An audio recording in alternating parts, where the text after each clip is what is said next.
रामाय रामभद्राय रामचंद्राय वेदसे रघुनाथाय नाथाय सीताय पतये नमः। मनोजवं मारुततुल्यवेगं जितेन्द्रियं बुद्धिमतां वरिष्ठं वातात्मजं वानरयोत्तमुख्यं श्रीरामदूतं शरणं प्रपद्ये। नारायणं निखिलपूर्णगुणैकदेहं निर्दोषम् आप्यतमम् अप्यखिलैः सुवाक्यैः अस्योद्भवादितम् अशेषविशेषतोऽपि वन्द्यं सदा प्रेतमं मम सन्नमामि। ओम व्यासाय भवनाशाय श्रीशाय गुणराशय हृदयाय शुद्ध विद्याय मध्वाय च नमो नमः। नारायणं नमस्कृत्य नरं चैव नरोत्तमं देवीं सरस्वतीं व्यासं ततो जयमुदीरयेत्। तपस्वाध्याय शुश्रूषा कृष्णपूजारतं मुनिं विश्वेशमिषदं वन्दे परिव्राट् चक्रवर्तिनम्। ओम ओम अथातो ब्रह्म जिज्ञासा। ओम ಶ್ರೀ ಗುರುಭ್ಯೋ ನಮಃ ಹರಿ ಓಂ. ಇವಾಗ ಅಗ್ನಿ ಕೃಷ್ಣಾರ್ಜುನರ ಹತ್ರ ಬಂದು ಅನ್ನ ಕೇಳಿ ಅರ್ಜುನ ಕೃಷ್ಣನ ಹತ್ರ ಸಮ್ಮತಿ ಪಡೆದು ಏನು ಅನ್ನ ಬೇಕು ಅಂತ ಕೇಳಿದ್ರಿಂದ ಅವನು ಈಗ ಅರ್ಜುನ ಏನು ತಲೆಬಿಸಿ ಮಾಡುವಂಥ ಇದಿಲ್ಲ. ಯಾಕಂತೇಳಿದರೆ ಬ್ರಾಹ್ಮಣ ವೇಷದಲ್ಲಿ ಬಂದ ಅಗ್ನಿ ಹೇಳ್ತಾನೆ, ನಾನು ಬ್ರಾಹ್ಮಣ ವೇಷ ಮಾತ್ರ, ನಾನು ಅಗ್ನಿ, ನನಗೆ ಈ ಕಾಂಡವ ವನವೇ ಬೇಕು ತಿನ್ನಲಿಕ್ಕೆ ಅಂತ ತಿಳ್ಕೊಂಡು ಹೇಳ್ತಾನೆ. ಅಲ್ಲಿಂದ ಅರ್ಜುನ ಹೇಳ್ತಾನೆ, ಹಾಗಾದರೆ ಏನು ತೊಂದರೆ ಏನು ನಿನಗೀಗ ಅಂತೇಳಿದರೆ, ಆ ಇಂದ್ರದೇವರು ನಾನು ಎಷ್ಟು ಸಲ ಪ್ರಯತ್ನ ಮಾಡಿದೆ ಬಿಡಲೇ ಇಲ್ಲ ನನಗೆ ಅಂತ. ಹಾಗಾದರೆ ಇಂದ್ರದೇವ್ರ ಹತ್ರ ನಾನು ಯುದ್ಧ ಮಾಡಬೇಕಂತೇಳಿದರೆ ನನಗೆ ರಥ ಬೇಕು, ನನಗೆ ಗಾಂಡೀವ ಬೇಕು, ಧನುಸ್ಸು ಬೇಕು ನನಗೆ ಅಂತ ಅರ್ಜುನ ಹೇಳಿದಾಗ ಆಯಿತು ಅಂತ ಹೇಳ್ತಾನೆ. ಅಲ್ಲಿಂದ ಏನಂತೇಳಿದರೆ, ಯಾಕೆ ಅದು ಕೃಷ್ಣಾರ್ಜುನರ ಹತ್ರ ಬಂದು ಕೇಳಿದ್ದು ಯಾಕೆ ಅಂತೇಳಿದರೆ, ಅರ್ಜುನ ಅಂದರೆ ಬೇರೆ ಅಲ್ಲ ಅಂತೇಳಿದರೆ, ಯಾರು ತೊಂದರೆ ಕೊಡ್ತಾ ಇದ್ದಾನೋ ಇಂದ್ರ, ಅವನದೇ ಅವತಾರ ಈ ಅರ್ಜುನ, ಆದರೂ ಬೇರೆ ಸ್ವಲ್ಪ, ಯಾಕಂದರೆ ಮನುಷ್ಯನಾಗಿ ಹುಟ್ಟಿದ್ದಾನೆ ಅಂತ ಹೇಳಿದ್ರಿಂದ. ಆದ್ದರಿಂದ ಅರ್ಜುನನ ಹತ್ರ ಕೇಳಿದರೆ ಇಂದ್ರ ಮಧ್ಯ ಬರುವ ಹಾಗೆ ಇಲ್ಲ ಒಂದು. ಎರಡನೇದು, ಇಲ್ಲಿ ಮಧ್ಯ ಇನ್ನೊಂದು ರೀತಿಯಲ್ಲಿ ಕೂಡ ಇಂದ್ರ ಮಧ್ಯ ಬರಲಿಕ್ಕೆ ಸಾಧ್ಯ ಇಲ್ಲ. ಯಾಕಂತ ಹೇಳಿದರೆ ಅರ್ಜುನ ಕೃಷ್ಣನ ಹತ್ರ ಕೇಳಿ ಆಯಿತು ಅಂತ ಹೇಳಿರುವಂಥದ್ದು ಯಾವುದು, ಯಾವ ಅನ್ನ ಬೇಕು ಅಂತ. ಸೊ ಕೃಷ್ಣನ ಹತ್ರ ಕೇಳಿದ್ದಾನೆ, ಭಗವಂತನ ಹತ್ರ ಕೇಳಿ ಅರ್ಜುನ ಹೇಳಿರುವ ಕಾರಣ, ಭಗವಂತನ ಒಪ್ಪಿಗೆ ಇರುವ ಕಾರಣ ಈಗ ಇಂದ್ರ ಏನು ಮಾಡಲಿಕ್ಕೂ ಸಾಧ್ಯ ಇಲ್ಲ ಅನ್ನುವಂಥದ್ದು ಈಗ ಖಂಡಿತ ಈ ಕೃಷ್ಣಾರ್ಜುನರಿಂದ ತನಗೆ ಈ ಕಾಂಡವನದ ಇದು ಆಗ್ತದೆ. ಕಾಂಡವನ ಯಾಕಪ್ಪ ತಿನ್ನಬೇಕು ಅಂತ ಹೇಳಿದರೆ ಅವನಿಗೆ ಶಾಪ ಇದೆ. ಆ ಶಾಪ ಏನಂತ ಶಾಪ, ಅವನೇನೋ ಶುಲ್ಕ ಕೇಳಿದ ದೇವತೆಗಳ ಹತ್ರ ಆಹುತಿಗಳನ್ನು ತಗೊಂಡೋಗಿ ಕೊಡಲಿಕ್ಕೆ ಅವರಿಗೆ. ಅದಕ್ಕೆ ದೇವತೆಗಳಿಗೆ ಸಿಟ್ಟು ಬಂದು ಏನು ಮಾಡಿದರು, ನಿನ್ನ ದಹನ ಶಕ್ತಿ ಅನ್ನುವಂಥದ್ದು, ಪಚನ ಶಕ್ತಿ ಅನ್ನುವಂಥದ್ದು ಕುಂದಿ ಹೋಗಲಿ ಅಂತ. ಅಯ್ಯೋ ದೇವರೇ, ಹಾಗಾದರೆ ಕುಂದಿ ಹೋದರೆ ಇದು ಯಾವಾಗ ನನಗೆ ಮರಳಿ ಯಾವಾಗ ಬರುವುದು ಅಂತ ಹೇಳಿದರೆ, ನೀನು ಯಾವಾಗ ಕಾಂಡವನನ್ನು ತಿಂತೀಯೋ ಆಗ ಅಂತ. ಕಾಂಡವನ ತಿನ್ನಲಿಕ್ಕೆ ಇಂದ್ರ ಬಿಡೋದಿಲ್ಲ. ಸೊ ಅದಕ್ಕೋಸ್ಕರ ಈಗ ಅವನಿಗೆ ಖಂಡಿತ ಆಗಿದೆ, ಈ ಸಲ ಮಾತ್ರ ನನಗೆ ಕಾಂಡವನ್ನು ನಾನು ತಿಂತೇನೆ, ನನ್ನ ಪಚನ ಶಕ್ತಿ ವಾಪಸ್ಸು ಬರ್ತದೆ ಅಂತ ಅಗ್ನಿಗಾಗಿದೆ. ಸೊ ಅಲ್ಲಿವರೆಗೆ 222ನೇ ಶ್ಲೋಕದವರೆಗಾಗಿದೆ. 223ನೇ ಶ್ಲೋಕ ವೇಲೇರೆ.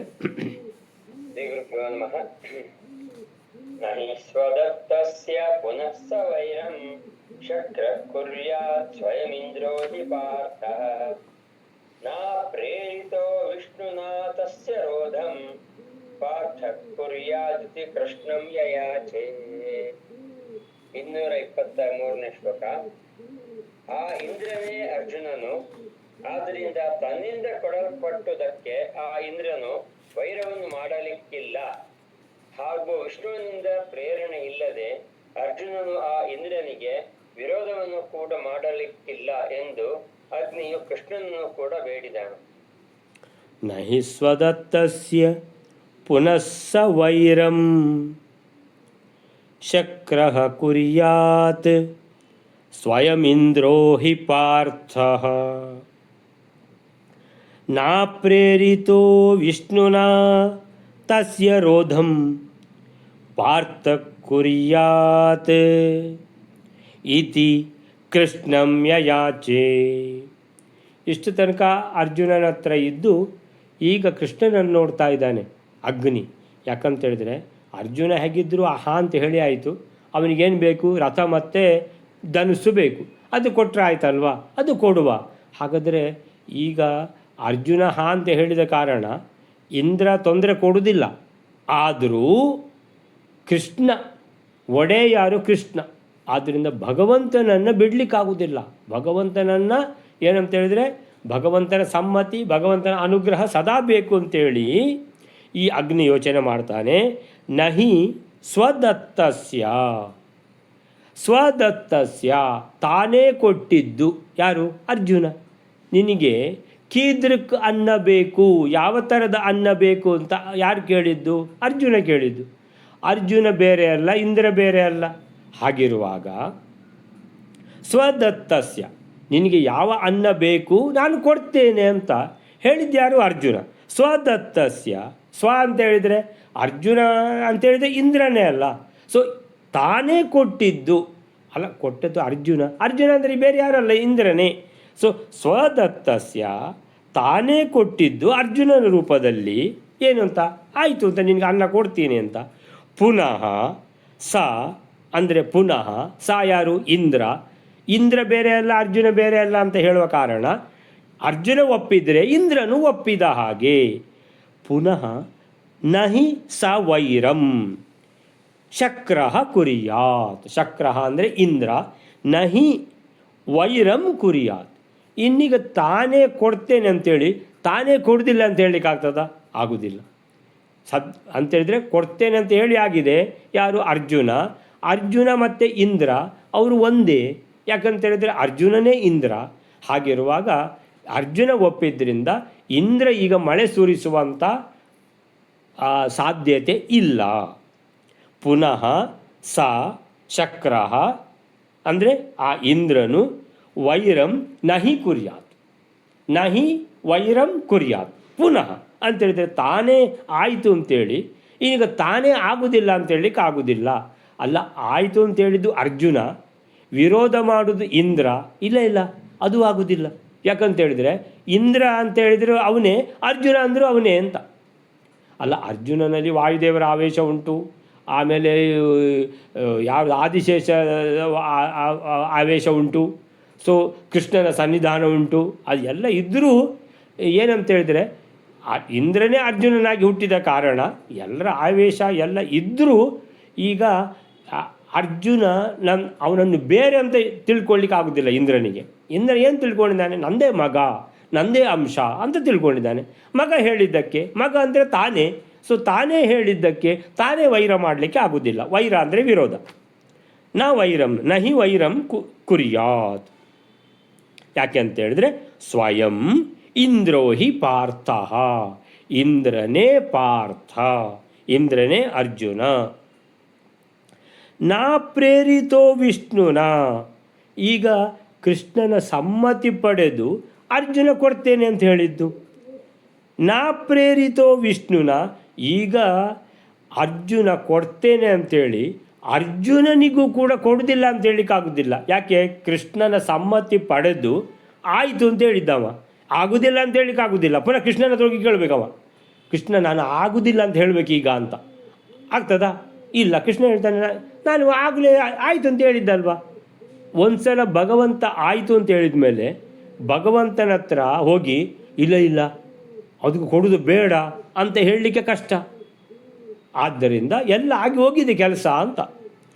ನಾ ಪ್ರೇರಿತೋ ವಿಷ್ಣುನ. ಪುನಃ ಕೃಷ್ಣನ ಸಮ್ಮತಿ ಪಡೆಯದೆ ಅರ್ಜುನ ಆಗುವುದಿಲ್ಲ ಅಂತ ಹೇಳಲಿಕ್ಕೂ ಆಗುವುದಿಲ್ಲ. ತಸ್ಯ ರೋಧಂ ಪಾರ್ಥಃ ಕುರ್ಯಾತ್. ಒಂದ್ಸಲ ಹೇಳಿ ಆಗಿದೆ ನಾನು ಕೊಡ್ತೇನೆ ಅಂತ. ತಸ್ಯ ರೋಧಂ. ರೋಧಂ ಅಂದರೆ ನಿಲ್ಲಿಸುವುದು ಅಥವಾ ತಡೆಯುವುದು. ಸೊ ಅರ್ಜುನನೇ ಈಗ ಕೊಡ್ತೇನೆ ಅಂತ ಹೇಳಿದವ ಈಗ ಮಾತು ಬದಲಿಸಲಿಕ್ಕೆ ಸಾಧ್ಯ ಇಲ್ಲ. ಯಾಕಂದರೆ ಅಲ್ಲಿ ಕೃಷ್ಣ ಇದ್ದಾನೆ, ಭಗವಂತ. ಅವನ ಹತ್ರ ಕೇಳಿ ಹೇಳಿದ್ದೀವ ಕೊಡ್ತೇನೆ ಅಂತೇಳಿ. ಆದ್ದರಿಂದ ಈಗ ಅರ್ಜುನನಿಗೂ ಮಾತು ಬದಲಿಸಲಿಕ್ಕೆ ಸಾಧ್ಯ ಇಲ್ಲ. ತಸ್ಯ ರೋಧಂ ವಿಷ್ಣುನ ನಾ ಪ್ರೇರಿತೋ ಪಾರ್ಥ ಕುರ್ಯಾತ್. ವಿಷ್ಣುವಿನ ಪುನಃ ಸಮ್ಮತಿ ಇಲ್ಲದೆ ಅರ್ಜುನನಿಗೆ ಮಾಡಲಿಕ್ಕೆ ಆಗೋದಿಲ್ಲ. ತಸ್ಯ ರೋಧಂ ಪಾರ್ಥಃ ಕುರ್ಯಾತ್ ನಾ ಪ್ರೇರಿತೋ ವಿಷ್ಣುವಿನ ಪುನಃ ವಿಷ್ಣುವಿನ ಸಮ್ಮತಿ ಇಲ್ಲದೆ ಪುನಃ ಏನು ಚೇಂಜ್ ಮಾಡಲಿಕ್ಕೆ ಆಗೋದಿಲ್ಲ. ಇತಿ. ಹಾಗಾದರೆ ಇಲ್ಲಿ ಮುಖ್ಯ ಯಾರು ಅಂತಾಯಿತು? ಮುಖ್ಯ ಕೃಷ್ಣ ಅಂತಾಯಿತು. ಭಗವಂತ ಮುಖ್ಯ ಅಂತೇಳಿದರೆ ಭಗವಂತನ ಹತ್ರ ಕೇಳದೆ ಈಗ ಅರ್ಜುನ ಏನೂ ಮಾಡುವಾಗಿಲ್ಲ. ಇಂದ್ರ ಅಯ್ಯೋ ಅರ್ಜುನ ಹೇಳಿ ಆಗಿದ್ದ ಅಲ್ವಾ. ಅರ್ಜುನ ಯಾರು? ನಾನೇ ಅರ್ಜುನ ಅಲ್ವಾ. ಆದ್ದರಿಂದ ಇಂದ್ರ ಬರುವಾಗಿಲ್ಲ. ಸೊ ಹಾಗಿದ್ದರಿಂದ ಭಗವಂತ ಒಂದು ವೇಳೆ ಮನಸ್ಸು ಮಾಡಿದರೆ ಅದು ಇದೆ ಅಂತ ಹೇಳುವಂಥದ್ದು ಇಲ್ಲ ಅಂತಾಗಿ ಹೋದೀತು. ಆದ್ದರಿಂದ ಬಂದು ಕೃಷ್ಣನ ಕಾಲು ಹಿಡ್ಕೊಂಡಿದ್ದಾನೆ ಅಗ್ನಿ. ಸೊ ಇತಿ ಕೃಷ್ಣಂ ಯಯಾಚೆ. ಆದ್ದರಿಂದ ಅರ್ಜುನನನ್ನು ಕೇಳಿ ಕೃಷ್ಣನನ್ನೂ ಕೇಳಿರೋದು ಯಾಕೆ ಅಂತ ಹೇಳಿದರೆ ಮುಖ್ಯ ಯಾರು ಅಂದರೆ ಕೃಷ್ಣನೇ. ಸೊ ಅದಕ್ಕೆ ಹೇಳ್ತಾರೆ ಇಲ್ಲಿ, ತಾನು ನೀಡಿಯಾಗಿದೆ ಅನ್ನವನ್ನು ಯಾರಿಗೆ? ಅಗ್ನಿಗೆ. ಆಮೇಲೆ ಅಗ್ನಿ ಬ್ರಾಹ್ಮಣ ಹೇಳಿದ್ದು, ಓ ನಾನು ಬ್ರಾಹ್ಮಣ ವೇಷ ಮಾತ್ರ, ನಾನು ಬ್ರಾಹ್ಮಣ ಅಲ್ಲ, ನಾನು ಅಗ್ನಿ, ನನಗೆ ಅನ್ನ ಯಾವುದು ಬೇಕಂತ ಕೇಳಿದ್ದಲ್ವ, ನನಗೆ ಈ ಕಾಂಡವ ವನವನ್ನೇ ತಿನ್ನಬೇಕು, ನನಗೆ ಇದೇ ಅನ್ನ. ಓ ಇದು ಭಯಂಕರ ಆಗಿದೆ ಈ ರೀತಿ. ಸೊ ತಾನೇ ನೀಡಿದ್ದಕ್ಕೆ ಯಾರು? ಅರ್ಜುನ. ಈಗ ಇಂದ್ರ ಪುನಃ ವಿರೋಧ ಮಾಡಲಾರ, ಯಾಕಂದರೆ ಸ್ವತಃ ಇಂದ್ರನೇ ಪಾರ್ಥ ಅಲ್ವಾ, ಹೇಗೆ ಅವನಿಗೆ ಚೇಂಜ್ ಮಾಡಲಿಕ್ಕಾಗತ್ತೆ? ಅರ್ಜುನ ಹೇಳಿದ್ದಕ್ಕೆ ಇಂದ್ರನೂ ಒಪ್ಪಬೇಕು, ಯಾಕಂದರೆ ಇಂದ್ರನೇ ಅರ್ಜುನ. ಆಯಿತಾ? ಇನ್ನು ಅರ್ಜುನ ಕೂಡ ಕೃಷ್ಣನಿಂದ ಪ್ರೇರಿತನಾಗದಿದ್ದರೆ, ಇನ್ನು ಡಿಸಿಷನ್ ಚೇಂಜ್ ಮಾಡಬೇಕಿದ್ದರೆ, ರೋಧಂ ಒಂದು ವೇಳೆ ಮಾಡಬೇಕಿದ್ದರೆ, ಅಪ್ರೇರಿತೋ ವಿಷ್ಣುನ ನಾ ತಸ್ಯ ರೋಧಂ, ನಾ ಪ್ರೇರಿತೋ ಅಂತಿದೆ ಅಲ್ಲಿ, ನ ಅಪ್ರೇರಿತೋ. ಸೊ ಅಪ್ರೇರಿತೋ ವಿಷ್ಣುನ, ಕೃಷ್ಣನೇ ಒಂದು ವೇಳೆ ಬೇಡ ಕೊಡುದು ಅಂತ ಹೇಳುವ ತನಕ ನಾ ತಸ್ಯ ರೋಧಂ ಪಾರ್ಥಃ ಕುರ್ಯಾತ್, ತಾನು ಹೇಳಿದ್ದಕ್ಕೆ ಈಗ ವಾಪಸ್ ಹೋಗ್ಲಿಕ್ಕೂ ಆಗೋದಿಲ್ಲ ಅವನಿಗೆ, ಅರ್ಜುನನಿಗೆ. ಯಾಕಂದರೆ ಭಗವಂತನ ಹತ್ರ ಕೇಳಿ ಮತ್ತೆ ಅವನು ಕೊಡ್ತೇನೆ ಅಂತ ಹೇಳಿದ್ದು. ರೋಧಂ ಹೇಳಿದ್ದಕ್ಕೆ, ರೋಧಂ ಅಂದರೆ ತಡೆ ಹಿಡಿಲಿಕ್ಕೆ. ನಾನೇ ಕೊಡ್ತೇನೆ ಅಂತ ಹೇಳಿದಲ್ಲ, ನಾನು ಕೊಡೋದಿಲ್ಲ ಅಂತ ಹೇಳ್ಬೋದು. ಇಲ್ಲ ಇಲ್ಲ ಇಲ್ಲ, ಹಾಗೆ ಆಗೋದಿಲ್ಲ. ನೀನು ಕೊಡ್ತೇನೆ ಅಂತ ಹೇಳಿದ ಮೇಲೆ ಇನ್ನು ಕೊಡೋದಿಲ್ಲ ಅಂತ ಹೇಳಲಿಕ್ಕೂ ಆಗೋದಿಲ್ಲ. ಕೃಷ್ಣನ ಹತ್ರ ಕೇಳಿ ಅಲ್ವಾ ಕೊಡ್ತೇನೆ ಅಂತ ಹೇಳಿದ್ದು, ಮತ್ತೆ ಕೃಷ್ಣನ ಪರ್ಮಿಷನ್ ತಗೊಳ್ಬೇಕು. ಸೊ ಹೀಗೆ ಇತಿ ಕೃಷ್ಣಂ ಯಯಾಚೆ, ಆ ಕಾರಣದಿಂದ ಅಗ್ನಿ ಕೃಷ್ಣನನ್ನು ಮುಖ್ಯವಾಗಿ ಪ್ರಾರ್ಥನೆ ಮಾಡಿದ್ದ, ಅರ್ಜುನನ್ ಮತ್ತು ಕೃಷ್ಣನನ್ನು. ಸೊ ಅರ್ಜುನನೊಬ್ಬನನ್ನೇ ಬೇಡದೆ ಕೃಷ್ಣನನ್ನು ಪ್ರಾರ್ಥಿಸಿದ್ದ ಈ ಅಗ್ನಿ. ಕೃಷ್ಣ ಹೇಳಿದ್ದು ಅರ್ಜುನನಿಗೆ, ಅವನಿಗೆ ಏನು ಬೇಕಂತ ಕೇಳು ಅಂತ, ಕೊಡು ಅಂತ. ಯಾರಿಗೆ? ಬ್ರಾಹ್ಮಣರಿಗೆ. ಬ್ರಾಹ್ಮಣ ವೇಷ ಹಾಕೊಂಡದ್ದು ಯಾಕೆ ಅಂತ ಹೇಳಿದರೆ, ಕೃಷ್ಣ ಮತ್ತು ಅರ್ಜುನ ಇಬ್ಬರಿಗೂ ಬ್ರಾಹ್ಮಣರಂತ ಹೇಳಿದರೆ ಮಹಾಗೌರವ. ಅದಕ್ಕೋಸ್ಕರ ಅಗ್ನಿ ಮೆಲ್ಲ, ತಾನು ಸೀದಾ ಹೋದರೆ ನನಗೆ ಅಷ್ಟು ಗೌರವ ಸಿಗುವುದಿಲ್ಲ, ಅವರ ಮನಸ್ಸಿನಲ್ಲಿ ಗೌರವ ಸಿಗಬೇಕಿದ್ದರೆ ಬ್ರಾಹ್ಮಣ ವೇಷದಲ್ಲಿ ಹೋಗ್ತೇನೆ. ಯಾಕಂದರೆ ಬ್ರಾಹ್ಮಣರಂತ ಹೇಳಿದರೆ ಕೃಷ್ಣನಿಗೂ ಅರ್ಜುನನಿಗೂ ಇಬ್ಬರಿಗೂ ಮಹಾಗೌರವ ಇದೆ, ಅದಕ್ಕೆ ಬ್ರಾಹ್ಮಣ ವೇಷದಲ್ಲಿ ಬಂದುಬಿಟ್ಟ.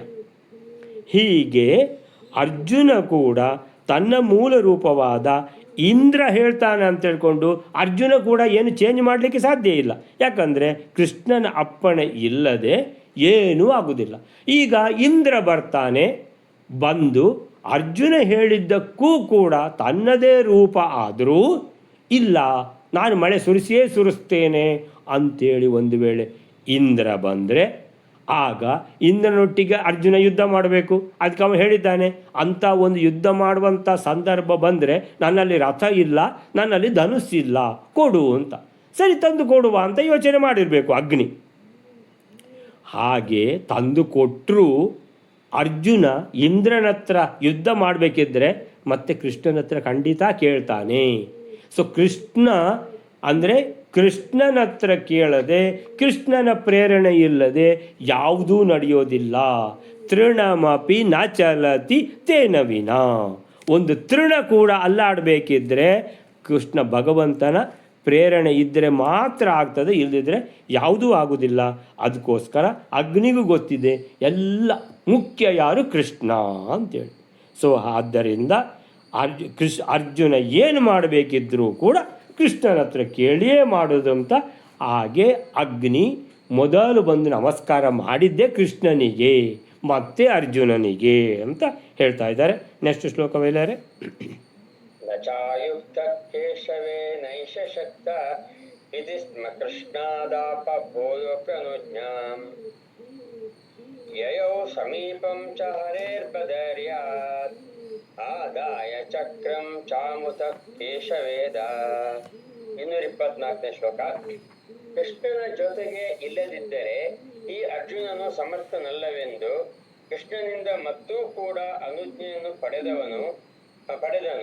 ಮತ್ತು ಅಗ್ನಿಯು ಬದರಿಯಲ್ಲಿರತಕ್ಕಂತಹ ನಾರಾಯಣನ ಸಮೀಪಕ್ಕೆ ಹೋದನು. ಆ ಪರಮಾತ್ಮನಿಂದ ಚಕ್ರವನ್ನು ತೆಗೆದುಕೊಂಡು ಬಂದು ಈ ಶ್ರೀಕೃಷ್ಣನಲ್ಲಿ ಕೊಟ್ಟನು. ನ ಚ ಅಯುಕ್ತಃ ಕೇಶವೇ ನೈಷ ಶಕ್ತ ಇತಿ ಸ್ಮ ಕೃಷ್ಣಾತ್ ಆಪ ಭೂಯೋಪ್ಯನುಜ್ಞಾಂ ಭೂಯಃ ಅಪಿ ಅನುಜ್ಞಾಂ ಯಯೌ ಸಮೀಪಂಚ ಹರೇಃ ಬದರ್ಯಾಂ ಆದಾಯ ಚಕ್ರಂ ಚ ಅಮುತ ಕೇಶವೇದಾತ್ ನ ಚ ಅಯುಕ್ತಃ ಕೇಶವೇನ ಏಷ ಶಕ್ತಃ ಇತಿ ಸ್ಮ ಕೃಷ್ಣಾತ್ ಆಪ ಭೂಯೋ ಅಪಿ ಅನುಜ್ಞಾಂ ಕೇಶವೇನ ಏಷ ಶಕ್ತಃ ನ ಚ ಅಯುಕ್ತಃ ಆಯುಕ್ತಃ ಯುಕ್ತ ಅಂತೇಳಿದರೆ ಒಟ್ಟಿಗೆ, ಅಯುಕ್ತಃ ಅಂದರೆ ಬಿಟ್ಟು ವಿನಾ. ಕೇಶವೇನ ಅಯುಕ್ತಃ ಕೃಷ್ಣನನ್ನು ಕೇಳದೆ ಅಯುಕ್ತಃ ನ ಚ ಏಷ ಶಕ್ತ ಅರ್ಜುನ ಏನು ಮಾಡಲಿಕ್ಕೂ ಶಕ್ಯನಿಲ್ಲ. ಕೇಶವೇನ ಅಯುಕ್ತಃ ನ ಚ ಅಯುಕ್ತಃ ಕೇಶವೇನ ಕೇಶವೇನ ಅಯುಕ್ತಃ ಕೇಶವನನ್ನು ಬಿಟ್ಟು, ಯುಕ್ತಃ ಅಂದರೆ ಒಟ್ಟಿಗೆ, ಅಯುಕ್ತಃ ಅಂದರೆ ಬಿಟ್ಟು, ಭಗವಂತನನ್ನು ಬಿಟ್ಟು ಏಷ ಅಂದರೆ ಈ ಅರ್ಜುನ ನ ಚ ಶಕ್ತಃ ಏನು ಮಾಡಲಿಕ್ಕೂ ಅವನು ಶಕ್ಯ ಇಲ್ಲ. ಅಂದರೆ ಅರ್ಜುನ ಏನು ಮಾಡುದಿದ್ರೂ ಕೃಷ್ಣನನ್ನು ಕೇಳಿಯೇ ಮಾಡ್ತಾನೆ. ಇತಿಸ್ಮ ಕೃಷ್ಣಾತ್ ಇತಿಸ್ಮ ಈ ರೀತಿ ಸರಿಯಾಗಿಯೇ ತಿಳ್ಕೊಂಡ ಅಗ್ನಿ ಕೃಷ್ಣಾದ್ ಆಪ ಭೂಯಃ ಅಪಿ ಅನುಜ್ಞಾಂ ಕೃಷ್ಣಾತ್ ಕೃಷ್ಣನಿಂದ ಆಪ ಪಡೆದ ಪ್ರಾಪ ಆಪ ಭೂಯಃ ಅಪಿ ಅನುಜ್ಞಾಂ ಅನುಜ್ಞಾಂ ಅಂತೇಳಿದ್ರೆ ಅನುಮತಿ ಅಂತೇಳಿದ್ರೆ ಸಮ್ಮತಿ. ಅನುಜ್ಞಾಂ ದೇಹಿ ನನಗೆ ಪರ್ಮಿಷನ್ ಕೊಡಿ. ಅನುಜ್ಞಾಂ ಅಂದರೆ ಪರ್ಮಿಷನ್. ಸೊ ಕೃಷ್ಣಾತ್ ಆಪ ಭಗವಂತನಿಂದ ಮತ್ತೆ ಮತ್ತೆ ನಮಸ್ಕಾರ ಮಾಡಿ ಅಗ್ನಿ ಏನು ಅನುಜ್ಞೆ ಅನುಗ್ರಹ ಸಮ್ಮತಿ ಅನುಮತಿ ಪಡಿತಾನೇ ಇದ್ದಾನೆ. ಯಾಕೆ ಅಂತೇಳಿದರೆ ಅರ್ಜುನ ಏನಾದರೂ ಇಂದ್ರ ಬಂದುಬಿಟ್ಟು ನೀನು ಯಾಕಪ್ಪ ಕೊಟ್ಬಿಟ್ಟೆ, ನೀನು ನನ್ನದೇ ಅಂಶನಾಗಿ ನೀನು ಈ ರೀತಿ ಮಾಡೋದ, ನನ್ನ ಹತ್ರ ಒಂದು ಮಾತು ಕೇಳದೆ ಅಂತಕೊಂಡು ಹೇಳಿದ ಕೂಡಲೇ ಏನಾದರೂ ಮಗಂದು ನೀನು ನನ್ನ ಮಗನೇ ಅಲ್ವೇ, ನೀನು ನನ್ನದೇ ಅಂಶ ಅಲ್ವಾ, ನೀನು ನಾನು ಹೇಳಿದಾಗ ಕೇಳಬೇಕು ಹಾಗೆ ಈಗ ಅಂತ ಏನಾದರೂ ಹೇಳಿಬಿಟ್ಟು ಅವನದು ತಲೆ ತಿರುಗಿಸಿದ್ರು. ಕೃಷ್ಣನ ಹತ್ರ ಕೇಳಲಿಲ್ಲ ಅಂದರೆ ಯಾವುದೂ ಮಾಡೋದಿಲ್ಲವ.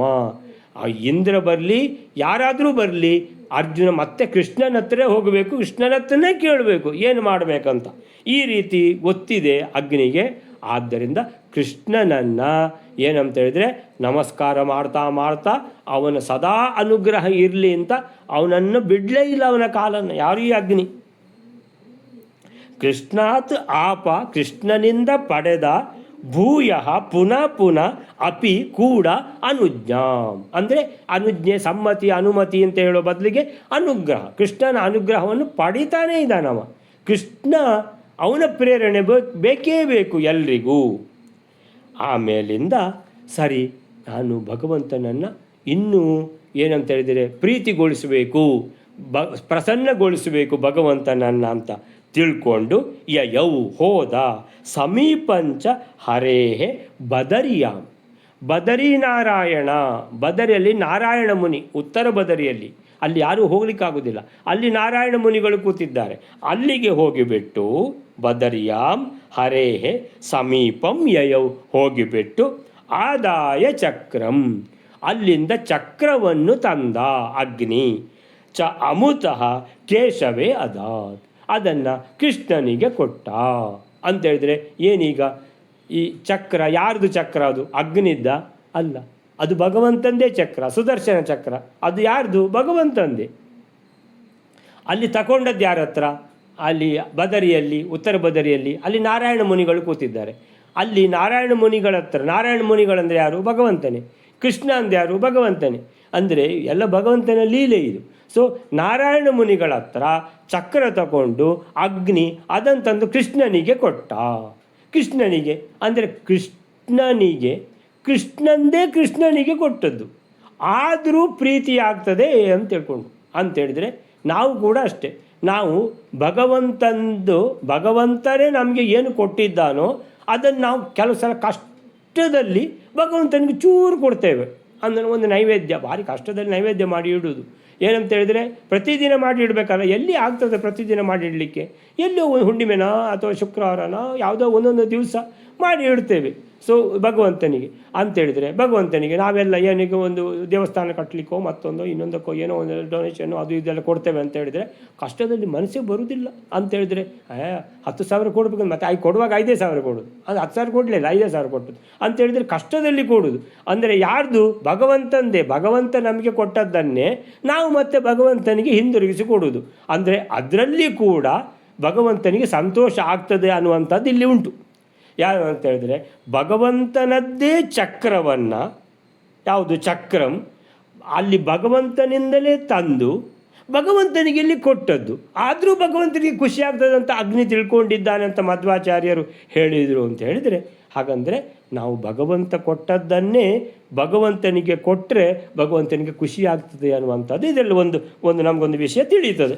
ಸೊ ಭಗವಂತನದ್ದು ನಾವು ಧಾರಾಳವಾಗಿ ಕೊಡಬೇಕು, ಭಗವಂತನಿಗೆ ಸಂತೋಷ ಆಗ್ತದೆ ಅನ್ನುವಂಥದ್ದು. ಸೊ ಭಗವಂತನ ಚಕ್ರವನ್ನು ಬದರಿಗೆ ಹೋಗಿ ಅಲ್ಲಿಂದ ತಂದು ಪುನಃ ಕೃಷ್ಣನಿಗೆ ಕೊಟ್ಟ ಅಂತೇಳಿದರೆ ಇದು ಭಗವಂತನ ಚಕ್ರವನ್ನು ಭಗವಂತನ ಇನ್ನೊಂದು ರೂಪದಿಂದ ತಗೊಂಡು ಈ ಶ್ರೀಕೃಷ್ಣ ರೂಪಕ್ಕೆ ತಂದು ಕೊಟ್ಟ ಅಂತ ಹೇಳುವಂಥದ್ದು. ಇದಕ್ಕೆ ಏನು ಹೇಳ್ತಾರೆ ಅಂತ ನೋಡುವ. ಇಲ್ಲಿ ಶ್ರೀಕೃಷ್ಣನ ಸಹಾಯ ಇಲ್ಲದಿದ್ದರೆ ಅರ್ಜುನ ಈ ಕಾರ್ಯದಲ್ಲಿ ಸಮರ್ಥನಾಗಲಾರ. ಏನು ಮಾಡಬೇಕಿದ್ರೂ ಅರ್ಜುನ ಕೃಷ್ಣನನ್ನು ಕೇಳಿಯೇ ಮಾಡುವಂಥದ್ದು.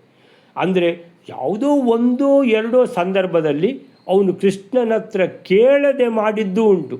ಅದು ಕೃಷ್ಣ ಬೇಕಂತೇಳಿಯೇ ಸರಿ ಇವನು ಕೇಳದೆ ಮಾಡಲಿ, ಇವನ ಗರ್ವ, ಇವನ ಏನು ಅಹಂಕಾರ ಅದನ್ನು ಭಂಗ ಮಾಡಬೇಕು ಅಂತ ಯೋಚನೆ ಮಾಡಿದ ಕಾರಣ ಅವನು ಕೃಷ್ಣನ ಹತ್ರ ಕೇಳದೆ ಮಾಡಿದ್ದು. ಇಲ್ಲ ಅಂದರೆ ಕೃಷ್ಣನ ಹತ್ರ ಕೇಳಿಯೇ ಮಾಡುದವ. ಸೊ ಶ್ರೀಕೃಷ್ಣನ ಸಹಾಯ ಇಲ್ಲ, ಶ್ರೀಕೃಷ್ಣನ ಅನುಗ್ರಹ ಇಲ್ಲ ಅಂತೇಳಿದರೆ ಅರ್ಜುನ ಈ ಕಾರ್ಯದಲ್ಲಿ ಸಮರ್ಥನಾಗಲಾರ ಎಂಬ ಕಾರಣದಿಂದ ಅಗ್ನಿ ಕೃಷ್ಣನಿಂದಲೂ ಅನುಜ್ಞೆಯನ್ನು ಪಡಿತಾನೇ ಇದ್ದಾನೆ, ಅನುಗ್ರಹವನ್ನು ಪಡಿತಾನೇ ಇದ್ದಾನೆ. ಅನಂತರ ಬದರಿಯಲ್ಲಿದ್ದ ಶ್ರೀಹರಿ ನಾರಾಯಣ, ಬದರಿಯಲ್ಲಿರುವಂಥ ಉತ್ತರ ಬದರಿಯಲ್ಲಿರುವಂಥ ನಾರಾಯಣ ಮುನಿ ಅವರ ಸಮೀಪಕ್ಕೆ ತೆರಳಿ ಅವರಿಂದ ಚಕ್ರವನ್ನು ಪಡೆದು ಅದನ್ನು ಶ್ರೀಕೃಷ್ಣ ಭಗವಂತನಿಗೆ ಸಮರ್ಪಿಸಿದ. ಶ್ರೀಕೃಷ್ಣನ ಪ್ರೇರಣೆ ಹಾಗೂ ಅನುಗ್ರಹ ಇಲ್ಲವಾದರೆ ಅರ್ಜುನ ಇಂದ್ರನನ್ನು ಎದುರಿಸುವ ಕಾರ್ಯದಲ್ಲಿ ಕೂಡ ಶಕ್ತನಾಗಲಾರ. ಇಂದ್ರ ಬಂದ, ಇಲ್ಲ ಯುದ್ಧವೇ ಆಗ್ತದೆ, ಸೊ ನಮ್ಮ ಮಳೆ ಸುರಿಸಿಯೇ ಬಿಡ್ತಾನೆ, ಆವಾಗ ಅರ್ಜುನನಿಗೆ ಇಂದ್ರನ ಹತ್ರ ಯುದ್ಧ ಮಾಡಲೇಬೇಕಾಗ್ತದೆ. ಆಗ ಮತ್ತೆ ಕೃಷ್ಣನ ಹತ್ರ ಕೇಳಿಯೇ ಯುದ್ಧ ಮಾಡೋದು. ಆದ ಕಾರಣ ಕೃಷ್ಣನ ಪ್ರೇರಣೆ ಬಹುಮುಖ್ಯ ಅಂತ ಹೀಗೆ ಅಗ್ನಿ ಮೊದಲು ಕೃಷ್ಣನಿಗೆ ನಮಸ್ಕಾರ ಮಾಡಿ ಮತ್ತೆ ಅರ್ಜುನನನ್ನು ಯಾಚಿಸಿದ್ದ. ಹೀಗೆ ಅರ್ಜುನ ಅಪೇಕ್ಷಿಸಿದ್ದಂತೆ ಧನುಸ್ಸು ಮತ್ತು ರಥಗಳನ್ನು ತರಲು ಹೊರಟ ಅಗ್ನಿ, ಅಂದರೆ ಇದು ತಲೆಯಲ್ಲೇ ಉಂಟು ಯಾರಿಗೆ? ಅಗ್ನಿಗೆ. ಅರ್ಜುನ ಕೇಳಿದ್ದಾನೆ ಒಂದು ರಥ, ಇನ್ನೊಂದು ಧನುಸ್ಸು ಕೇಳಿದ್ದಾನೆ, ಅದನ್ನು ತಂದು ಕೊಡಬೇಕು ಅವನಿಗೆ ಅಂತ. ಅದನ್ನು ತರಲಿಕ್ಕೆ ಹೊರಟ ಅಗ್ನಿ ಮೊದಲು ಬದರಿಗೆ ತೆರಳಿ ಅಲ್ಲಿಂದ ನಾರಾಯಣ ದೇವರಿಂದ ಚಕ್ರವನ್ನು ಪಡೆದು ಅದನ್ನು ಶ್ರೀಕೃಷ್ಣನಿಗೆ ಸಮರ್ಪಿಸಿದ. ಯಾಕೆ ಅಂತ ಹೇಳಿದರೆ ಮೊದಲು ಶ್ರೀಕೃಷ್ಣನಿಗೆ ನಮಸ್ಕಾರ ಮಾಡಿ ಮತ್ತೆ ಅರ್ಜುನನಿಗೆ ನಮಸ್ಕಾರ ಮಾಡಿದ್ದು. ಯಾಕಂತ ಹೇಳಿದರೆ ಎಲ್ಲದಕ್ಕೂ ಶ್ರೀಕೃಷ್ಣನೇ ಮುಖ್ಯ ಅಂತೇಳಿ. ಹಾಗೆ ಈಗ ಅವನಿಗೆ ಕೊಡಬೇಕು ಏನು? ರಥ ಮತ್ತು ಧನುಸ್ಸು. ಅರ್ಜುನನಿಗೆ ರಥ ಮತ್ತು ಧನುಸ್ಸು ಕೊಡುವ ಮೊದಲು ಶ್ರೀಕೃಷ್ಣನಿಗೆ ಕೊಡಬೇಕು ಅಂತ. ಅಂದರೆ ಯಾರಿಗೆ? ಈ ಅಗ್ನಿಗೆ ಎಷ್ಟು ಪ್ರೆಸೆನ್ಸ್ ಆಫ್ ಮೈಂಡ್ ಉಂಟು ಅಂತ ನೋಡಿ. ಅಂತೇಳಿದರೆ ಒಬ್ಬರು ಗುರುಗಳು ಒಬ್ಬರು ಶಿಷ್ಯರು ಇಬ್ಬರು ಇದ್ದಾರೆ ಅಂತ ಹೇಳಿದರೆ ನಮಗೆಲ್ಲ ಕೆಲಸ ಆಗೋದು ಶಿಷ್ಯರಿಂದ ಅಂತೇಳಿ. ಆದ್ರೂ ನಾವು ಶಿಷ್ಯರಿಗೆ ಥ್ಯಾಂಕ್ಸ್ ಹೇಳುವ ಮೊದಲು ಗುರುಗಳಿಗೆ ಥ್ಯಾಂಕ್ಸ್ ಹೇಳಿ ಮತ್ತೆ ಮತ್ತೆ ಶಿಷ್ಯನಿಗೆ ಹೇಳಬೇಕು. ಮೊದಲು ಅವರಿಗೆ ನಮಸ್ಕಾರ ಮಾಡಿ ಗುರುಗಳಿಗೆ, ಅವರಿಗೆ ಥ್ಯಾಂಕ್ಸ್ ಹೇಳಿ ಎಲ್ಲ ನಿಮ್ಮಿಂದ ಉಪಕಾರ ಆಯಿತು ಅಂತ ಮತ್ತೆ ಶಿಷ್ಯನಿಗೆ. ಎಲ್ಲ ಮಾಡಿದ್ದು ಶಿಷ್ಯ ಆದರೂ ಶಿಷ್ಯ ಗುರುಗಳ ಹತ್ರ ಕೇಳಿಯೇ ಎಲ್ಲ ಮಾಡೋದಲ್ವ. ಆದ್ದರಿಂದ ಆ ಧನ್ಯವಾದ ಯಾರಿಗೆ ಹೋಗಬೇಕು? ಮೊದಲು ಗುರುಗಳಿಗೆ ಹೋಗಬೇಕು ಅಂತ ಅಗ್ನಿ ಅರ್ಜುನನಿಗೆ ತಂದು ಕೊಡಬೇಕು ಅಂತ ಮನಸ್ಸಲ್ಲಿ ಉಂಟು. ಅರ್ಜುನ ಕೇಳಿದ್ದಾನೆ, ನಾನು ಇಂದ್ರನ ಯುದ್ಧ ಮಾಡಬೇಕಿದ್ರೆ ನನಗೆ ಧನುಸ್ಸು ಬೇಕು, ರಥ ಬೇಕು ಅಂತ, ನೀನು ತಂದು ಕೊಡ್ತೀಯಾದರೆ ಯುದ್ಧ ಮಾಡ್ತೇನೆ ಅಂತ. ಸೊ ಅದು ತಲೆಯಲ್ಲೇ ಉಂಟು, ಅರ್ಜುನನಿಗೆ ತಂದು ಕೊಡಬೇಕು ಅಂತ. ತಂದು ಕೊಡುವ ಮೊದಲು ಏನು ಮಾಡಿದ? ಮೊದಲು ಕೃಷ್ಣನಿಗೆ ಕೊಡಬೇಕು ಅಂತ ಆ ಕೃಷ್ಣಂದೇ ಚಕ್ರವನ್ನು ನಾರಾಯಣ ಮುನಿಗಳಿಂದ ತಗೊಂಡು ತಂದ ಕೃಷ್ಣನಿಗೆ ಒಪ್ಪಿಸಿದ ಅಂತ. ಹೀಗೆ ಇದೆಲ್ಲ ಕೆಲವೆಲ್ಲ ಸೂಕ್ಷ್ಮಗಳನ್ನು ಮಧ್ವಾಚಾರ್ಯರು ಹೇಳ್ತಾರೆ ಹೇಗೆ ಅಂತ. ಸೊ ಇಬ್ಬರು ಯತಿಗಳು ಯಾರಾದರೂ ಕೂತಿದ್ದರೆ ಒಬ್ಬರಿಗೇನೆ ನಮಸ್ಕಾರ ಮಾಡಿ ಬರಬಾರ್ದು, ಇಬ್ಬರಿಗೂ ನಮಸ್ಕಾರ ಮಾಡಿ ಬರಬೇಕು. ಸೊ ಅದರಲ್ಲಿ ಸಹ ಒಬ್ಬರು ಶಿಷ್ಯ ಒಬ್ಬರು ಗುರುಗಳು ಹೀಗೆ ಇದ್ದರೆ ಮೊದಲು ಗುರುಗಳಿಗೆ ನಮಸ್ಕಾರ ಮಾಡಬೇಕು, ಮತ್ತೆ ಶಿಷ್ಯರಿಗೆ ನಮಸ್ಕಾರ ಮಾಡಬೇಕು. ಇದೆಲ್ಲ ಸಿಸ್ಟಮ್ಯಾಟಿಕ್, ಎಲ್ಲ ಸಿಸ್ಟಮ್ ಪ್ರಕಾರ ಇರಬೇಕು. ಶಿಷ್ಯರಿಗೆ ನಮಸ್ಕಾರ ಮಾಡಿ ಮತ್ತೆ ಗುರುಗಳಿಗೆ ನಮಸ್ಕಾರ ಮಾಡುವುದಲ್ಲ, ಗುರುಗಳಿಗೆ ನಮಸ್ಕಾರ ಮಾಡಿ ಮತ್ತೆ ಶಿಷ್ಯನಿಗೆ ನಮಸ್ಕಾರ ಮಾಡುವಂಥದ್ದು. ಹೀಗೆಲ್ಲ ಇದನ್ನೆಲ್ಲ ನೋಡ್ಕೊಳ್ಬೇಕು ಅನ್ನುವಂಥದ್ದು ಇದೆಲ್ಲ ಅಗ್ನಿಯಿಂದ ನಮಗೆ ಎಲ್ಲ ತಿಳಿತದೆ. ಸೊ ಅಲ್ಲಿಗೆ 223ನೇ ಶ್ಲೋಕ ಆಯಿತು. 224 ಒಂದು ಮುಗಿಸಿಬಿಡ್ಬೋದು ವೈಲರೇ. ಮುಕುಂದ ಭಕ್ತಿ ಭಕ್ತಿ ಜಾಯಿ ಅಂತ ಮದುವೆಯಲ್ಲಿ ಆ ತರ. ಕರೆಕ್ಟ್ ಹೌದು. ನಚಾಯುಕ್ತ ಕೇಶವೇ ನೈಷ ಶಕ್ತ ಇತಿ ಸ್ಮ ಕೃಷ್ಣಾದಾಪ ಭೂಯೋಪ್ಯನುಜ್ಞಾಂ ಯೋ ಸಮೀಪಂ ಚ ಹರಿ. ಅಲ್ಲ ಅದಾಯ್ತಲ್ಲ, ಚಕ್ರಂ ಗೋಮಂತೆ ಅಲ್ವಾ? ಚಕ್ರಂ ಗೋಮಂತೆ ಕೃಷ್ಣ ಮಾಯಾಧಿ ಪೂರ್ವಂ ಭಕ್ತ್ಯಾವನ್ನಿಹಿ ಕೇಶವೇದಾತ್ ಪುನಸ್ತತ ಚಕ್ರಂ ಚ ವಿಷ್ಣೋರ್ ಬಹುಧಾ ವ್ಯವಸ್ಥಿತಂ ತದಗ್ನಿ ದತ್ತಂ ಪ್ರಾರ್ಥನಂ ಚೈಕದಾಸೀತ್. 225ನೇ ಶ್ಲೋಕ. ಮೊದಲು ಗೋಮಂತ ಪರ್ವತದಲ್ಲಿ ಈ ಚಕ್ರವು ಕೃಷ್ಣನನ್ನು ಹೊಂದಿತ್ತು. ಅದನ್ನೇ ವನ್ನಿಯು ಮತ್ತೊಮ್ಮೆ ಭಕ್ತಿಯಿಂದ ಕೃಷ್ಣನಲ್ಲಿ ಕೊಡುತ್ತಾನೆ. ಪರಮಾತ್ಮನ ಚಕ್ರವು ಬಹುರೂಪವಾಗಿರುವುದು. ಅಗ್ನಿಯಿಂದ ಕೊಡಲ್ಪಟ್ಟ ಚಕ್ರವು ಮೊದಲು ಬಂದ ಚಕ್ರವು ಎರಡು ಒಂದೇ ಆಗಿತ್ತಂತೆ. ಚಕ್ರಂ ಗೋಮಂತೆ ಕೃಷ್ಣಂ ಆಪ ಅಪಿ ಪೂರ್ವಂ ಕೃಷ್ಣಂ ಆಪ ಅಪಿ ಪೂರ್ವಂ ಮಾಯಾತ್ ಹಿ ಅಂದರೆ ಮಾಯಾ ಅಲ್ಲಿ ಉಂಟಲ್ಲ, ಆಪಾಪಿ ಅಂತ ಇದರಲ್ಲಿದೆ ನೋಡಿ ಬ್ರ್ಯಾಕೆಟಲ್ಲಿ. ಚಕ್ರಂ ಗೋಮಂತೆ ಕೃಷ್ಣಂ ಆಪ ಅಪಿ ಪೂರ್ವಂ ಆಪಾಪಿ ಪೂರ್ವಂ ಅಥವಾ ಆಯಾಧಿ ಪೂರ್ವಂ ಎರಡು ಸಹ ತಗೊಳ್ಬೋದು. ಆಯಾಧಿ ಆಪ ಅಪಿ. ಸೊ ಆಪ ಅನ್ನುವಂಥದ್ದು ಹೆಚ್ಚಿಗೆ ಸರಿ ಆಗ್ತದೆ. ಕೃಷ್ಣಂ ಚಕ್ರಂ ಆಪ ಪಡೆದು, ಅಪಿ ಪೂರ್ವಂ ಭಕ್ತಿಯ ವನ್ನಿಹಿ ಕೇಶವೇ ಅದಾತ್ ಪುನಃ ತತ್ ಚಕ್ರಂಚ ವಿಷ್ಣೋ ಬಹುಧಾ ವ್ಯವಸ್ಥಿತಂ ತದಗ್ನಿ ದತ್ತಂ ಪ್ರಾರ್ಥನಂ ಚ ಏಕಧಾಸೀತ್. ಚಕ್ರಂ ಗೋಮಂತೆ ಕೃಷ್ಣಂ ಆಪ ಅಪಿ ಪೂರ್ವಂ ಅಂತೇಳಿದರೆ ನಮಗೆ ಗೋಮಂತ ಪರ್ವತದಲ್ಲಿ ಅದೊಂದು ಕತೆ ನಡೆದಿತ್ತು ನೋಡಿ. ಯಾವಾಗ ಅದು ನಾವಿದು ಓದಿದ್ದೆ ಇದರಲ್ಲಿ ಯಾವುದು ಇದರಲ್ಲಿ ಮಹಾಭಾರತ ಆತ್ಮ ನಿರ್ಣಯದಲ್ಲಿ ಆಚಾರ್ಯರು ಮೊದಲು ನಮ್ಗೆ ಆ ಕತೆ ಹೇಳಿದ್ದಾರೆ. ಏನಂತೇಳಿದರೆ ಅವನು ಯಾರದು ಜರಾಸಂಧ ಅಲ್ವಾ, ಅಲ್ಲಿಗೆ ಬಂದದ್ದು ಎಲ್ಲಿಗೆ? ಮಥುರೆಗೆ ಏರಿ ಬಂದ. ಸೊ ಅದಕ್ಕೆ ಕೃಷ್ಣ ಯೋಚನೆ ಮಾಡಿದ ಏನಂತೇಳಿದರೆ, ಇಲ್ಲಿ ಜರಾಸಂಧನನ್ನು ಎದುರಿಸಿದರೆ ಪಾಪ ಮಥುರಾದಲ್ಲಿರುವಂಥ ಸೈನ್ಯ ಸಣ್ಣ ಸೈನ್ಯ, ಜರಾಸಂಧನದ್ದು ದೊಡ್ಡ ಸೈನ್ಯ. ದೊಡ್ಡವರು ಬಂದರೆ ಸಣ್ಣವರು ಮೆಲ್ಲ ನುಸುಳಿಕೊಂಡು ಜಾರಿಕೊಂಡು ಹೋಗಬೇಕು. ಇಲ್ಲ ಅಂತೇಳಿದರೆ ಪೆಟ್ಟು ಬೀಳೋದು ಯಾರಿಗೆ? ಸಣ್ಣ ಸೈನ್ಯಕ್ಕಲ್ವ ಪೆಟ್ಟು ಬೀಳೋದು. ದೊಡ್ಡ ಸೈನ್ಯಕ್ಕೆ ಎಲ್ಲಿ ಏನಾಗ್ತದೆ? ಯಾಕಂದರೆ ಅವರು ಬಲ ಜಾಸ್ತಿ ಉಂಟು ಅವ್ರ ಹತ್ರ. ಅದಕ್ಕೆ ಮೆಲ್ಲ ಕೃಷ್ಣ ಬಲರಾಮರು ಅಲ್ಲಿ ಇಲ್ಲವೇ ಇಲ್ಲ. ಮಥುರಾದಿಂದ ನೋಡೋರ ಕಣ್ಣಿಗೆ ಅವರು ಏನಾಗಿದ್ದಾರೆ, ಓಡ್ಕೊಂಡು ಹೋದರು. ಎಲ್ಲಿ ಹೋದರು? ಗೋಮಂತ ಪರ್ವತದ ಮೇಲೆ ಹೋದರು ಅಂತ. ಗೋಮಂತ ಪರ್ವತಕ್ಕೆ ಬಂದು ಅವನು ಏನು ಮಾಡಿದ? ದಾಳಿ ಮಾಡಿದ, ಸುತ್ತುವರಿದ ಗೋಮಂತ ಪರ್ವತಕ್ಕೆ. ಆಗ ಅಲ್ಲಿ ಹೇಳಿದ್ದಾರೆ ಏನಂತ ಹೇಳಿದರೆ, ಅಲ್ಲಿ ಕೃಷ್ಣ ಹೀಗೆ ಮಾಡಿದ ಕೂಡಲೇ ಬಂತು ಕೃಷ್ಣನ ಎಲ್ಲ ಆಯುಧಗಳು ಬಂದುವು, ಶಂಖ ಚಕ್ರ ಎಲ್ಲ ಬಂದುವು ಅಂತ ಹೇಳಿದ್ದಾರೆ. ಹಾಗಾದರೆ ಗೋಮಂತ ಪರ್ವತದಲ್ಲಿ ಆ ಸಮಯದಲ್ಲಿ ಬಂದ ಚಕ್ರ ಯಾವುದು? ಅಲ್ಲಿ ಬದರಿಯಲ್ಲಿರುವ ನಾರಾಯಣ ಮುನಿಗಳ ಹತ್ರ ಇರುವ ಚಕ್ರ ಯಾವುದು? ಅಲ್ಲಿಂದ ತಂದ ಚಕ್ರ ಇಲ್ಲಿ ಕೃಷ್ಣನಿಗೆ ಕೊಟ್ಟದ್ದು ಅಂತ ಹೇಳಿದ್ದು. ಹಾಗಾದರೆ ಎಷ್ಟುಂಟು ಚಕ್ರ ಅಂತ ಕೇಳಿದರೆ, ಚಕ್ರಂ ಗೋಮಂತೆ, ಗೋಮಂತ ಪರ್ವತದಲ್ಲಿ ಚಕ್ರಂ ಕೃಷ್ಣಂ ಆಪ.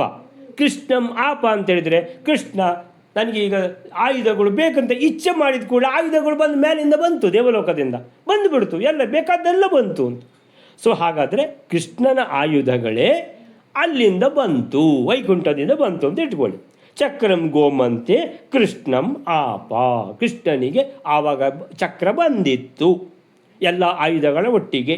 ಕೃಷ್ಣಂ ಆಪ, ಕೃಷ್ಣನು ಪಡೆದಿದ್ದ. ಅಪಿ, ಪಡೆದಿದ್ದ ಕೂಡ, ಅಂದರೆ ಪಡೆದಿದ್ದಲ್ವಾ ಆವಾಗಲೇ, ಪೂರ್ವಂ ಆವಾಗಲೇ. ಭಕ್ತಿಯ ವನ್ನಿಹಿ ಕೇಶವೇ ಅದಾತ ಪುನಃ. ಅಲ್ಲ, ಒಂದು ಚಕ್ರ ಉಂಟು, ಇನ್ನು ವನ್ನಿ ಅಂದರೆ ಅಗ್ನಿದೇವ ಭಕ್ತಿಯಿಂದ ಕೇಶವೇ ಅದಾತ ಪುನಃ. ಎಲ್ಲಿಂದ ತಂದದ್ದು? ನಾರಾಯಣ ಮುನಿಗಳಿಂದ ತಂದದ್ದು, ಬದರಿಯಿಂದ. ಅದನ್ನು ವನ್ನಿ ಅಂದರೆ ಅಗ್ನಿ, ಭಕ್ತಿಯ ಅಂದರೆ ಭಕ್ತಿಯಿಂದ, ಕೇಶವೇ ಅದಾತ್, ಕೇಶವ ಅಂದರೆ ಶ್ರೀಕೃಷ್ಣನಿಗೆ ಅದಾತ್ ಕೊಟ್ಟ, ಪುನಃ ಕೊಟ್ಟ. ತತ್ ಅಂದರೆ ಈ ಚಕ್ರ, ಅಂದರೆ ಒಂದು ಚಕ್ರ ಉಂಟು, ಇನ್ನೊಂದು ಚಕ್ರ ನಾರಾಯಣ ಮುನಿಗಳಿಂದ ತಂದು ಕೊಟ್ಟದ್ದು ಅಲ್ಲ. ಈ ಉಂಟು ಒಂದು ಚಕ್ರ ಅಂತ ಹೇಳಿದರೆ ಅದು ಯಾವಾಗ ಬಂದದ್ದು? ಗೋಮಂತ ಪರ್ವತದಲ್ಲಿ ಬಂದದ್ದಲ್ವ? ಎಲ್ಲ ಆಯುಧಗಳು ಒಟ್ಟಿಗೆ ಚಕ್ರನೂ ಬಂದಿದೆಯಲ್ಲ? ಹೌದು. ಹಾಗಾದರೆ ಒಂದು ಚಕ್ರ ಕೃಷ್ಣನ ಹತ್ರ ಉಂಟಲ್ಲ? ಹೌದು, ಉಂಟು. ಇನ್ನೊಂದು ಚಕ್ರ ಈಗ ಅವ ತಂದ ಅಲ್ವಾ? ಹೌದು, ತಂದ. ಹಾಗಾದರೆ ಏನಿದು ಅಂತ ಕೇಳಿದರೆ, ಕೇಶವೇ ಅದಾತ್ ಪುನಃ ಅಂತ ಕೇಳಿದರೆ, ಚಕ್ರಂಚ ವಿಷ್ಣೋ ಬಹುಧಾ ವ್ಯವಸ್ಥಿತಂ. ಅಂದರೆ ಕೃಷ್ಣನಿಗೆ ಹೇಗೆ ಬೇಕಾದಷ್ಟು ರೂಪಗಳುಂಟೋ ಹಾಗೆ ಸುದರ್ಶನ ಚಕ್ರ ಕೂಡ ಅದಕ್ಕೂ ಬಹಳಷ್ಟು ರೂಪಗಳು ಉಂಟು. ಚಕ್ರಂಚ ವಿಷ್ಣೋಹೋ ಅಂದರೆ ವಿಷ್ಣುವಿನ ಚಕ್ರ, ಅದು ಬಹುಧಾ ತುಂಬ ರೂಪಗಳುಂಟು. ಬಹುಲ ಬಹುತರ ಎಲ್ಲ. ಅಂದರೆ ಬಹುಧ ಅಂತ ಹೇಳಿದರೆ ತುಂಬ ವಿಧವಾದ ರೂಪಗಳುಂಟು, ಅನೇಕ ರೂಪಗಳುಂಟು. ವ್ಯವಸ್ಥಿತಂ, ಆ ಥರ ವ್ಯವಸ್ಥೆ.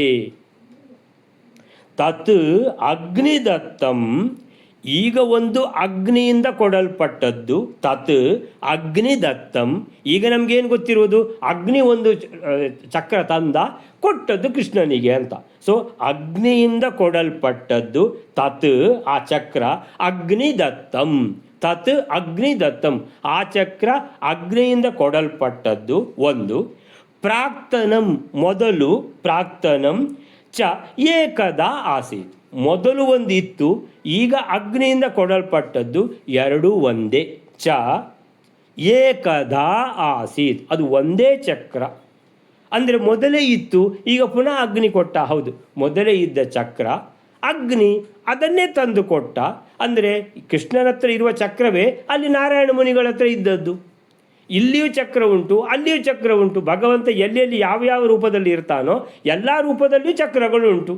ಸೊ ಆ ಚಕ್ರ ಅಗ್ನಿ ಅಂದರೆ ಇಲ್ಲೀಗ ಇವನಿಗೆ ಅಗ್ನಿದೇವನಿಗೆ ಕೃಷ್ಣನನ್ನು ನೋಡುವಾಗ ಚಕ್ರ ಕಾಣಿಸ್ಲಿಲ್ಲ. ನಾನು ಚಕ್ರ ತರ್ತೇನೆ ಅಂತ ತಂದು ಕೊಟ್ಟಾಗ ಇಲ್ಲಿ ನೋಡ್ತಾನೆ ಕೃಷ್ಣನ ಹತ್ರ ಆಲ್ರೆಡಿ ಇನ್ನೊಂದು ಚಕ್ರ ಉಂಟು. ಸೊ ಆ ಈ ತಂದುಕೊಟ್ಟ ಚಕ್ರ ಈ ಚಕ್ರದೊಟ್ಟಿಗೆ ಸೇರಿಕೊಂಡು ಬಿಟ್ಟಿತು, ಮುಗೀತು.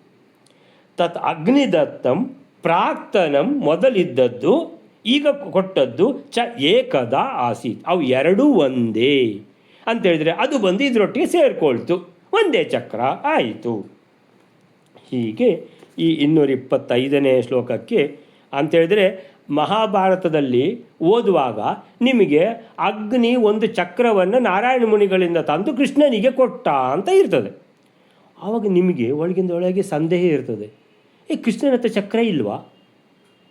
ಕೃಷ್ಣನ ಹತ್ರ ಅಂದರೆ ಕೃಷ್ಣ ಅಂತ ಹೇಳಿದರೆ ಹುಟ್ಟುವಾಗಲೇ ಅವನ ಹತ್ರ ದೇವಕಿ ವಸುದೇವರಿಗೆ ತೋರಿಸಿದಾನಂತೆ ಶಂಖಚಕ್ರ. ಹಾಗಾದರೆ ಚಕ್ರ ಇರಲಿಲ್ವಾ ಕೃಷ್ಣನ ಹತ್ರ? ಇರಬೇಕಲ್ವಾ? ಇತ್ತು. ಮತ್ತು ಹಾಗಾದರೆ ಅಗ್ನಿದೇವ ಯಾಕೆ ತಂದು ಕೊಟ್ಟದ್ದು, ಅದು ಏನದು ಅಂತ ನಿಮಗೆ ಸಂದೇಹ ಬರ್ತದೆ ನೋಡಿ. ಅಂತೇಳಿದು ಇದೆಲ್ಲ ಏನು ಅರ್ಥನೇ ಆಗೋದಿಲ್ಲ ರೀ. ಅವ ಈಗ ಕೃಷ್ಣನಿಗೆ ಅಗ್ನಿ ತಂದು ಕೊಟ್ಟದಂತೆ, ಮೊದಲು ಇರಲಿಲ್ವ ಚಕ್ರ ಅಂತ ಕೇಳಿದರೆ ಮಧ್ವಾಚಾರ್ಯರು ಹೇಳ್ತಾರೆ ಅದಕ್ಕೆ ಸುಮಾರು ರೂಪಗಳುಂಟು. ಅಗ್ನಿದೇವನಿಗೆ ಅನ್ನಿಸ್ತು ಕೃಷ್ಣನಿಗೇನಾದರೂ ಕೊಡಬೇಕು, ಅದಕ್ಕೆ ಬದ್ರಿಗೆ ಹೋದ. ಅಂದರೆ ಅವು ಹೋದದ್ದು ಅರ್ಜುನನಿಗೆ ರಥ ಮತ್ತು ಇದು ತರಲಿಕ್ಕೆ. ಅಂದರೆ ಮಧ್ಯದಲ್ಲಿ ಬದ್ರಿನಾರಾಯಣನ ಹತ್ರ, ನಾರಾಯಣ ಮುನಿಗಳ ಹತ್ರ ಚಕ್ರವನ್ನು ಕೇಳಿ ಇಲ್ಲಿ ತಂದು ಕೃಷ್ಣನಿಗೆ ಕೊಟ್ಟ. ನಾನು ಫಸ್ಟಿಗೆ ಒಂದು ಕೃಷ್ಣನಿಗೆ ಅರ್ಪಣೆ ಮಾಡ್ತೇನೆ, ಮತ್ತು ಅರ್ಜುನನಿಗೆ ಕೇಳಿದ್ದನ್ನು ಕೊಡುವ ಅಂತ.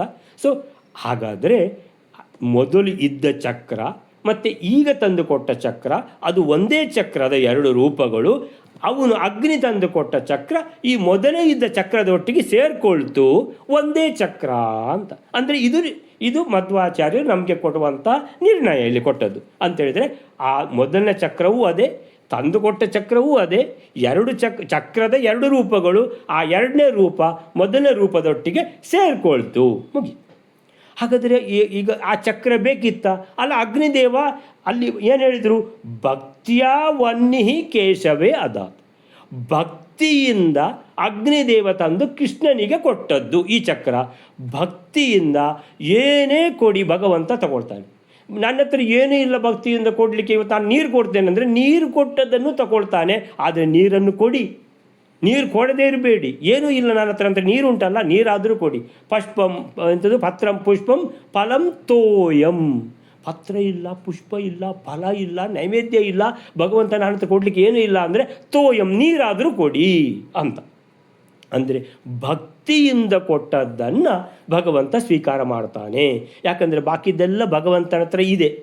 ನೀವು ಏನು ಏನು ಏನು ಒಂದು ಎಂತ ಇಡೀ ನೀವು ಸ್ವರ್ಣದಿಂದ ಬಂಗಾರದಿಂದ ಮುಚ್ಚಿಬಿಟ್ರಿ ಇಡೀ ಭಗವಂತನ ದೇವಸ್ಥಾನವನ್ನು, ಭಗವಂತನ ಹತ್ರ ಎಲ್ಲವೂ ಮೊದಲೇ ಇದೆ.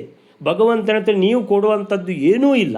ಈಗ ಏನಂತೇಳಿದರೆ ನೀವು ಭಕ್ತಿಯಿಂದ ಕೊಟ್ಟಿದ್ದೀರಿ ಅಂತೇಳಿದರೆ ಭಗವಂತನಿಗೆ ಅದು ಇಷ್ಟ ಆಯಿತು, ಭಗವಂತನಿಗೆ ಸಂತೋಷ ಆಯಿತು. ಅಂದರೆ ಅಲ್ಲಿ ಬೇಕಾದದ್ದು ಯಾವುದು ಅಂತ ಹೇಳಿದ್ರೆ ಭಕ್ತಿ ಮಾತ್ರ. ಅಗ್ನಿಗೇನು, ಭಗವಂತನಿಗೆ ನಾನು ಏನಾದರೂ ಕೊಡಬೇಕು ಅಂತ ಭಕ್ತಿಯಿಂದ ಕೊಟ್ಟಿದ್ದಾನೆ. ಅದೇ ಚಕ್ರ ಮೊದಲೇ ಇದೆ, ಈ ಚಕ್ರ ಇನ್ನೊಂದು ರೂಪ ಅದರಲ್ಲೇ ಬಂದು ಏನು ಮಿಲನ ಆಗೋಯಿತು. ಹಾಗೆ ಅಗ್ನಿ ಕೊಟ್ಟದ್ದು ಏನು ಪ್ರಯೋಜನ ಆಗಲಿಲ್ಲ. ಇಲ್ಲ ಆಚಾರ್ಯರು ಹೇಳಿದರು ಅದಕ್ಕೆ ಭಕ್ತಿಯ ವನ್ನಿಹಿ ಕೇಶವೇ ಅದಾತ್. ಭಕ್ತಿಯಿಂದ ಭಗವಂತನಿಗೆ ಯಾರು ಅಗ್ನಿ ಕೊಟ್ಟಿದ್ದಾನೆ. ಆ ಭಕ್ತಿಯಿಂದ ಅಂತ ಹೇಳುವಂಥದ್ದು ಅಂಡರ್ಲೈನ್ಡ್. ಅಂದರೆ ಭಕ್ತಿಯೇ ಇಂಪಾರ್ಟೆಂಟ್, ಬಾಕಿದೆಲ್ಲ ಭಗವಂತನ ಹತ್ರ ಉಂಟು.